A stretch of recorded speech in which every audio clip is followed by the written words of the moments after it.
even if the Vice President would opt not to attend.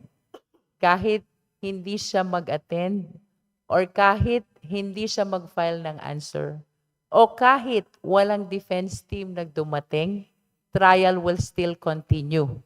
Those instances will only be considered as an entry of a plea of not guilty. So ulitin natin, kahit hindi dumating ang Vice Presidente, kahit hindi siya mag-file ng answer, kahit hindi dumating yung defense lawyers nila, tutuloy pa rin ang trial. Ang magiging effect lang nitong instances na to, it will be considered as an entry of a plea of not guilty. It will be disadvantageous for her if she will not be presenting her evidence because there's already evidence presented by the complainant and the same evidence will be presented before the impeachment court. If this evidence will continue to be unrebutted, uncontroverted, there is a possibility that the senator judges will be appreciating the evidence in favor of conviction. But of course, as I have said earlier, it will depend entirely on the appreciation and judgment of the senator judges. Hello po. Yung tanong ko premised on the fact na si VP Sara Duterte noon sabi niya gusto niya ng hearing sa Congress para ma-defend niya na hindi siya pumunta.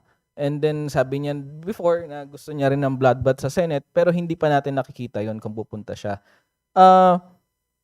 Possible po bang mag-proceed yung trial without the Vice President attending or her legal team participating in the trial? And under the Senate rules, even if the Vice President would opt not to attend, kahit hindi siya mag-attend or kahit hindi siya mag-file ng answer o kahit walang defense team na dumating, trial will still continue. Those instances will only be considered as an entry of a plea of not guilty. So ulitin natin, kahit hindi dumating ang Vice Presidente, kahit hindi siya mag-file ng answer, kahit hindi dumating yung defense lawyers nila, tutuloy pa rin ang trial.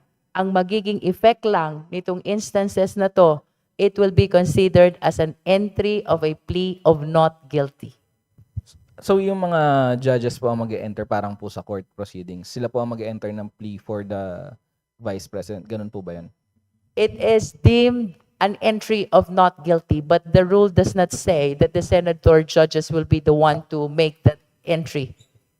Ma'am, on that point, kung magtutuloy yung trial, kasi if I remember correctly, nung proceedings po natin sa House Committee on Justice, parang si Congressman Chua yung nagsabi na, kaya naman nag-rule yung committee na may probable cause dahil wala naman prinesentang ebidensya yung defense to counter the evidence presented doon sa mga sa mga complaints. Should it happen na hindi mag-present hindi pumunta si VP Sara and her counsel, does this mean that the senator judges would have no basis to acquit her? Dahil hindi naman po nagpresenta ng ebidensya. Well, it still depends on the appreciation and judgment of the senator judges, no? But of course, it is very hard to conceive how you will consider the defense of the respondent vice president if not a single evidence is being presented, no? Tama ka dun sa pangyayari sa Justice Committee, the threshold is very low. Probable cause lang, which is reasonable justification to be able to proceed to trial. Wala ni isang ebidensya ang naipresenta ng Vice President. As a matter of fact, she and her lawyers did not appear. So, all the evidence of the complainants appear as unrebutted, unquestioned, uncontroverted. And considering that the threshold is only probable cause, of course it is reasonable to anticipate that there will be a finding of probable cause. Now, with regards to the trial, if they will not be appearing, it will depend really on the appreciation and judgment of the senator judges if the evidence of the prosecution, considering the absence of the evidence of the defense, will be enough for them to render a judgment of conviction. Pero is it safe to say that VP Sara would put herself at a disadvantage if she would not attend? Kasi ito na yung last chance niya to dispute or refute the evidence.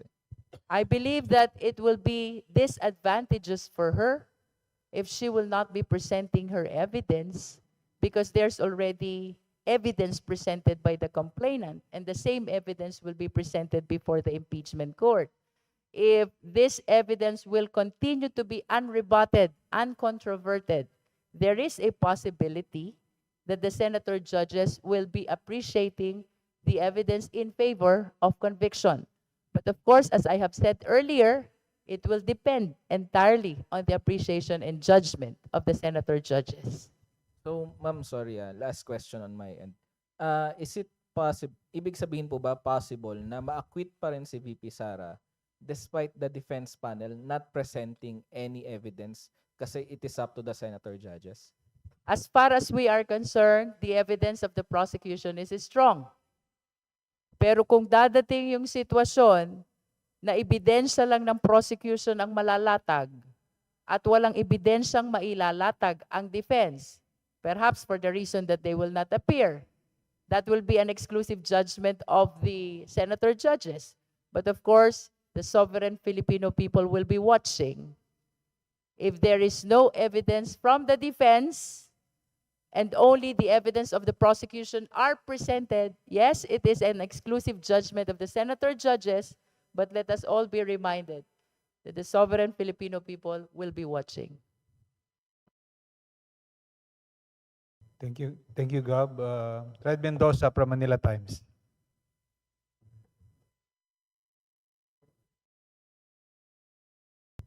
Ma'am, I have 3 questions po, ma'am. Ma'am, I talked to two people, one from Mindanao and one from Luzon. And they said na they hated the impeachment process of the Vice President. They are not, ayaw nila na, hindi nila boses yung nangyari sa impeachment trial. Filipinos, some of the Filipinos that voted for you don't agree with what's happening with the impeachment trial. What's your thought po na hindi lahat ng mga bumoto sa inyo or lahat ng constituents ninyo ay pabor sa impeachment trial? And again, 32 million voted for the Vice President. Are you scared of a pushback from the 32 million who supported the Vice President? Notwithstanding na yung mga sinasabi ng mga ng voting doon sa House ay maraming Mindanaoan daw ang bumoto, which is equivalent daw doon sa population ng bumoto sa kanila. But that is not the case. Kasi some of the people I've talked to, they said hindi nila gusto yung nangyayari ngayon sa impeachment. Alam mo kasi, what you should remember, this is a constitutional duty. By duty, this is not our choice. This is obligatory on our part to push for this proceeding, no? This is not a question of gusto ba namin o ayaw namin. No. This is a duty, and therefore, we have no choice but to push forward. If I may add, Una ka, ma'am. thank you. This duty is bigger than all of us. This duty is enshrined and mandated by no less than the Constitution and actually imposed by the Filipino people. So this is bigger than any one of us, and this is bigger and far more primordial than any personal or political concerns. Kung may taga Iloilo na hindi pabor sa impeachment at hindi pabor na naging prosecutor ako sa impeachment na ito, paglilingkuran ko pa rin sila habang congressman nila ako. Magkasundo man kami o hindi sa impeachment na ito. Next question na lang po. Kasi right now po, so far po yung mga observations po ng ilan sa ating mga kababayan sa social media is kayo daw po or most of the congressmen who received or who voted for the impeachment ay naka-receive daw po ng maleta, ng pera, or naka-receive daw po ng 20 million or any amount notwithstanding. These are the people that na sinasabi din yun po na some of them are trolls. Pero of course, hindi naman lahat sila, yun ang paniwala nila. Yun ang paniniwala nila. How can you combat yung ganitong paniniwala na hindi nyo sinisiraan yung kanilang political or political thinking na hindi kami nagtakatanggap ng ganitong pera, pero hindi kami nakatanggap ng ganitong pera. We did this because we believe in the case.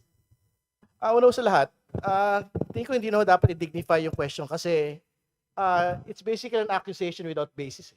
Di ba, Red? So, kung may maleta, nasan yung maleta? Kung mayroong 20 million, nasan yung 20 million? So, I don't think that deserves an actual comment from the panel of prosecutors today. And my last question na lang po. Ano pong end all and be all po nito? I mean, people, sinasabi na nga, di ba, dapat talo niya lang si Vice President Sara Duterte sa election. I mean, yun nga. I mean, dapat talo niya lang siya sa election kasi ang end all and be all nito is removal from office. She announced her role or she announced that she will run in 2028 elections, in the 2028 elections. Marami ang nagsasabi na pag nawala si Vice President Sara, a more friendlier Vice President would be appointed.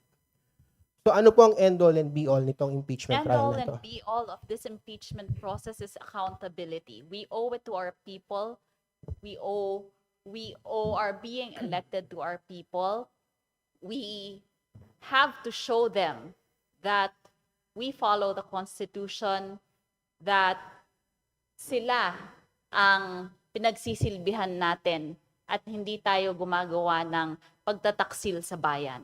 So accountability po ang end all and be all nito. One last follow-up. Pag ang constituent niyo nagtanong na iboboto namin si VP Sara sa election, what are you going to do? Parang si Boy Abunda. This is what democratic country is all about. We're free to choose our leaders. But please understand, the 11 prosecutors, we are simply responding to a constitutional duty. As a matter of fact, with all due respect to our constituents, this is not a question of natutuwa ba sila o hindi. Gusto ba nila o hindi. This is a duty which we really have to face. Thank you. Matred, for today's last question, we will call on Isaiah Miraflores of Billionario. Isaiah? Mirafuentes. Mirafuentes, sorry. Hi po, good Stand afternoon. corrected. Just want to ask a question regarding lang sa rin sa nangyayari sa Senate. Since some senators are saying na possible na i-dismiss nila ng mas maaga yung impeachment, binabantaan nila ng ganon. If ever ba mangyari yun, is there a parang legal remedies ba tayo na gagawin? I am not aware of any senator who has commented already that they are intending to dismiss the articles of impeachment. As a matter of fact, they convened forthwith. So we are very much positive and we look forward that soon, upon receipt of all the responsive pleadings, we will be appearing before the impeachment court for the purpose of pre-trial and trial. Alright, thank you, ma'am. Last question, if ever lang, merong masuspend sa mga senador o dahil nga sa mga nangyari this past few days, 16 votes pa rin ba yung kailangan for conviction? That's correct. Regardless of the absent senators, regardless of whether there will be suspension of senators, the required number of vote is fixed. That is 2/3 of the 24 senators, which means 16, and that is fixed. Thank you, Isaiah. Sir, sorry po just one last question na lang from, kung okay pa po, no? From Jonathan Andal of GMA7. Hello po. Pwede po malaman yung thoughts niyo sa motion on the motion in the Senate na payagan yung remote or online voting on impeachment matters considering absent po si Senator Bato de la Rosa. Ano po ang posisyon niyo doon?